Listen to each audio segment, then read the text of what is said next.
Hi, everybody. My name is Greg. Seem to know most everybody here, so I want to thank you for coming out and supporting me at this particular event. Um, a little bit about myself. Next. So I have quite a bit of a history with entrepreneurship and startups. My first startup was in 1999. It was a combination of hardware and software. We were doing data deduplication, which is kind of a fancy way of saying backing up from, we're taking old tape backups and shifting them over to hard drive based backups. And having worked at that kind of startup, really kind of, really showed to me that hardware is really kind of quite critical, and also a lot of times it's a part that's really kind of overlooked. And so after a couple other startups, I actually took a job in manufacturing, specifically light fixtures. And so that's where you really start to get into kind of like the nitty-gritties of, learning what a BOM is, trying to figure out, like how to take cost out from, design all the way to actually shipping a product, So working with vendor factories and understanding the entire process really kind of helped teach me quite a bit. And so after that, having had that experience, I started doing angel investing kind of full time, starting about 2008. So been doing this for about a little bit over 8 years now. And so I primarily invest in non-hardware startups, but there are actually a couple companies that I'm currently involved with that are hardware. Next, please. So in 2016, heading to 2017, it's actually a fantastic time to invest in a startup, to actually be a hardware startup yourself. Next. Due to advancement in technology, DFM processes, 3D printing, development costs for hardware startups have come down significantly, whether you're doing component level stuff all the way to finished goods, right? 3D printing is really sort of resetting the playing field for everybody. Next, please.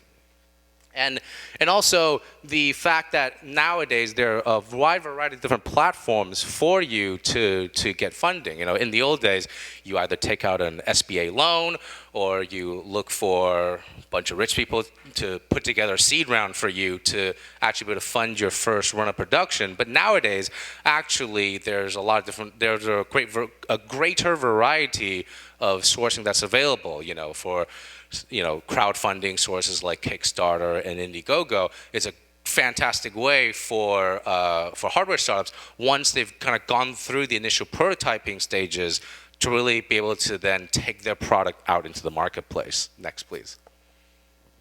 So, and related with that is also a much shorter time to market as well. DFM processes, and more, we'll have Q&As later. More and more. Oh, okay, yeah, okay. Well, we'll come back. We'll come back. Manufacturers are also much more used to working with startups nowadays, so where they no longer require, well, many manufacturers, I should say, no longer require massive MOQ orders and things like that. So factories themselves are starting to realize how they can help hardware startups themselves. Next, please. And one of the things that we've really started to see is that there are more and more sophisticated business models built around hardware startups. It's no longer just people making a widget, selling it, doing it again, and sort of rinse and repeat. But nowadays, actually, there are a variety of different hardware startups that really is also kind of more of a chameleon for software stuff. So, for example, you have next, please. So, for example, you have companies that are doing hardware-based services like Merakai, which is a enterprise-level wireless company. They were actually acquired by Cisco, I want to say, a year ago.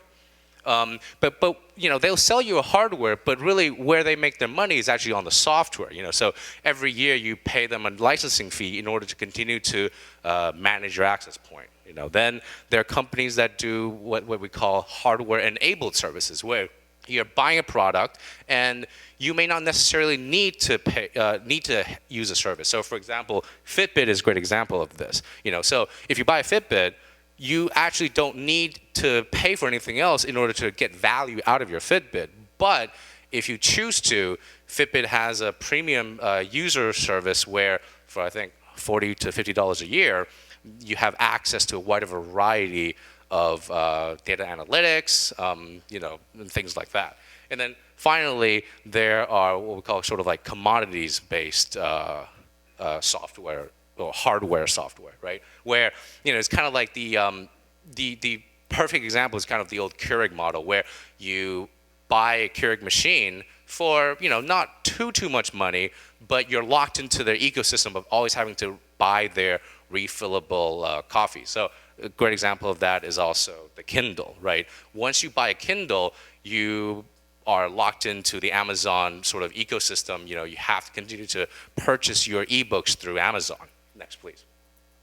And so because of this, this shift into more hybrid hardware software, there are more and more institutional investors who are starting to understand that, hey, this is a model that we sort of have already kind of invested in before, right? So for example, like, software as a service is something that's very similar to what Meraki does. It's just that Meraki has this initial hardware component that's related to it. So, all of this is to say that now we're in a fantastic time if you have the right idea to have a hardware startup. It's never been easier or faster for you to get your idea out into the marketplace. Next, please. But the problem is, just because you might have stumbled onto the greatest idea, that there aren't still issues, right? So next, please. So here we have two fantastic examples of hardware startups, which supposedly had fantastic business models, but ultimately didn't work out too well. Next, please. So let's first talk about Coin. That's the car on the right. I don't know if folks are familiar with this, but Coin came out about 2.5 years ago with this idea of, hey, all of us have a number of different credit cards. What if we can kind of reduce all that bulk and put it onto one single little card, right? So instead of carrying your 5 or 6 different credit cards, now you just carry one card that allows you to cycle through all your different credit cards, So they actually overcame a lot of technical challenges, right? Because you're taking that form factor of a credit card, because that's what they're replacing is your physical credit card, but they have to put a Bluetooth radio in there, they have to put a battery in there, RFID, so on and so forth, to the point. So they actually overcame a lot of technical challenges in order to provide that product for you. But ultimately, they ran into some other issues. Next, please. So in addition to technical risk, there's sort of what we call product risk, right? So for any given thing that we buy, there's a threshold of pain and tolerance. So for example, tonight, we're finding out that my presentation thing is not working. Well, it's really not that big a deal because John's back there helping me out. But the problem is, if I have a coin, I'm going to pay for my coffee and it doesn't work, then I'm probably not going to use it again, right?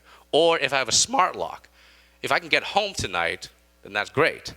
But if I can't use my smart lock to open my door, that's going to be a major problem, right? So you need to, once you overcome your technical risk, you need to think a little bit about, sort of where on the pain threshold does your product lie? Is it something that is relatively minor, an issue, for example, like this clicker here, or is it a higher issue, like replacing your keys or your credit cards, right? And so all of that ultimately leads to leads to this really important question that actually I think applies both to hardware and software startups. Is this massive question of what is the problem that you're trying to solve? I mean, I think for a lot of us who are involved with technology, we love technology, right? This is kind of what drives our passion.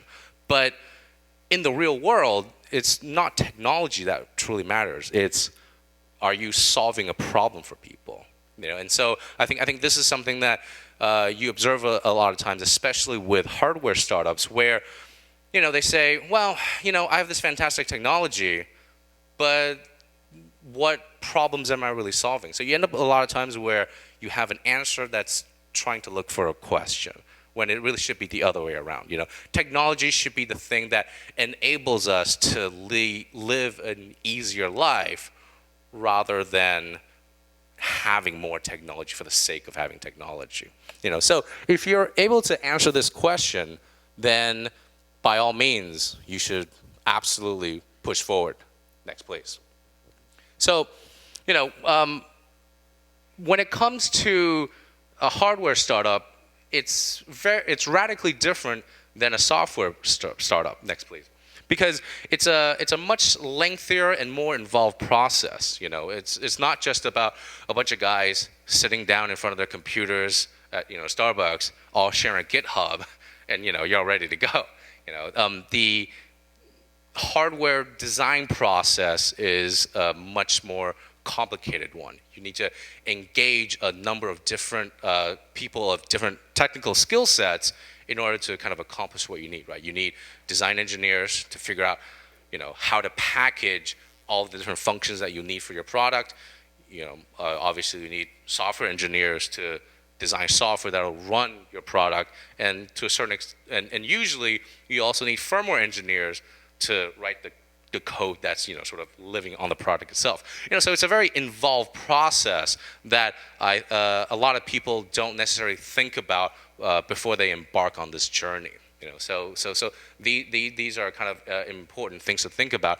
And another big difference between hardware and software is, a lot of times you'll sort of head down a particular path in a software startup and say, we're talking to our customers, we realize that we need to pivot our product. We're not actually truly solving their needs. So software is pretty easy, right? You just kind of delete some of the code, you add some new ones, off you go. I mean, obviously it's not that easy, but it's relatively easy. Versus hardware, if you today said, hey, you know what, we don't have Bluetooth in our product, but it's actually something that's critical to our target user base. Well, now your engineers need to figure out a way to cram that, Bluetooth radio in there, in addition to figure out how to put an antenna in, So, but if you're, say, already, halfway down the path of working on your prototype, you're having to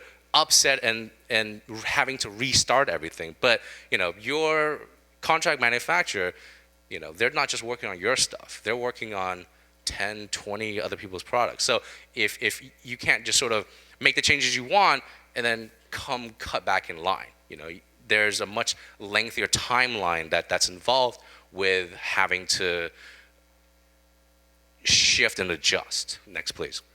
So, one of the most important things, therefore, is this relationship that you have with your vendor partners. You need to understand what their capabilities are. You need to understand how they're able to work with you. So they're not really a service provider. They're really, in many ways, your partner, especially as a startup where you probably do not have a lot of capital. You're going to be relying upon them significantly for assistance in what you need.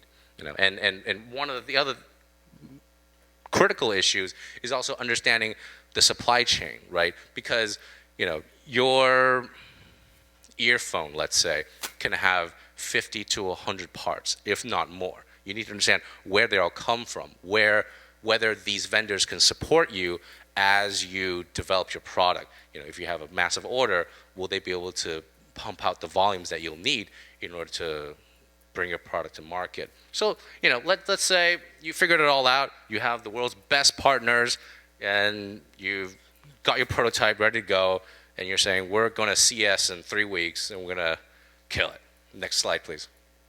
Well, the problem is, once you start selling and going to market, there's actually significantly more challenges that we'll encounter. Next, please.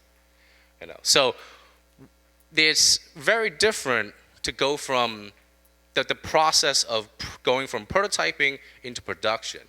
Nowadays a lot of CMs will actually provide prototype runs for you in hundreds of pieces of orders, and you think, you know what, we're not just three guys hacking together on a workbench putting this thing together. We made 100, 200 pieces, no problem, right? Actually, there is still ultimately going to be a difference when you go from guys who work in a prototype shop to a assembly line. The skill set that exists in the prototyping shop doesn't always exist on the assembly line. So as you make that transition from prototyping to production, you'll notice that there's going to be a lot of issues that will come up. So this is, again, where it's very important to have a reliable CM partner who understands the process, who's been through it before, so that they're able to help shepherd you along that route. Next, please.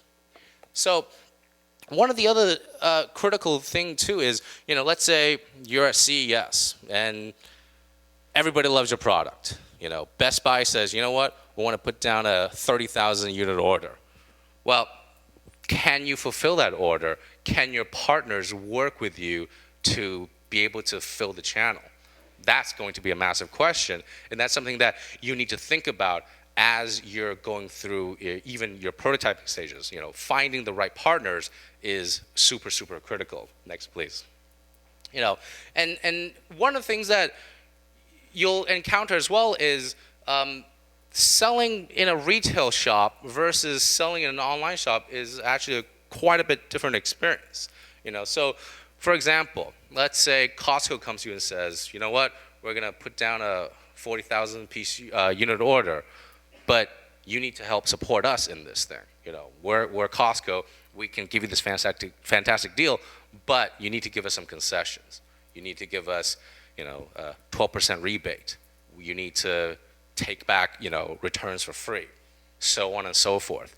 All these things are eating into your margins, right? So, for your product that can cost whatever the amount is, you need to understand what the true cost of selling through a particular partner is. If you're just selling through your website or Amazon, it's a very easy, simple cost. You have your 3PL costs, you have some inventory costs, and then for the most part, that's kind of about it, right? But versus if you're selling through a retail partner, there's a lot more complexity that's involved than just sort of selling through to them.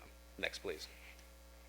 So all of this leads to this important point about managing your cash flow, right? Because regardless of whether you're selling through to a retail partner or online yourself, more than likely you're going to end up having to hold some inventory. If you're selling, small things, that isn't quite as a big issue as, say, for example, if you're selling, beer or larger pieces of electronics, which will require you to have massive warehouses to hold these things. And something else that I was mentioning before is, planning for returns. Basically, for any given product cycle, you would expect to take between 5 to 10% of that product run, just Xing that out in terms of people returning the products. For whatever reason it might be, you need to account for all of these things. So this is why you need to, whenever you're doing your forecasting, you need to understand that, hey, we're not going to be able to sell all 100% of our production run. Next, please. And this is actually a point that that again I feel applies both to software and hardware companies. Is customer service is a key critical issue, especially for items that people are touching every day on a daily basis. They need to be able to rely upon you to answer any questions that they might have. So whether it's sort of an 800 number or a rapid sort of email response, they need to know that you'll be there to back them up. And so customer service is a cost that is often not properly calculated. So, in many ways, this is where kind of the big disconnect kind of happens. Next. And so, yeah, ultimately, we come to the point where we say, we have a fantastic product, we find a great CM partner, we take our product to market, and we find great traction. Is that it? Not really, right? Because now it's about selling, continuing to sell your product, and also trying to learn how to build a true business, right? Because we're not here to sell things, we're here to build a business. And so that's really the most important thing, and that's why we come back to the question before about what problems are you trying to solve in people's lives? How are you improving their life through technology? And if you're able to answer that, you'll be very successful. I think that's about it. Thank you.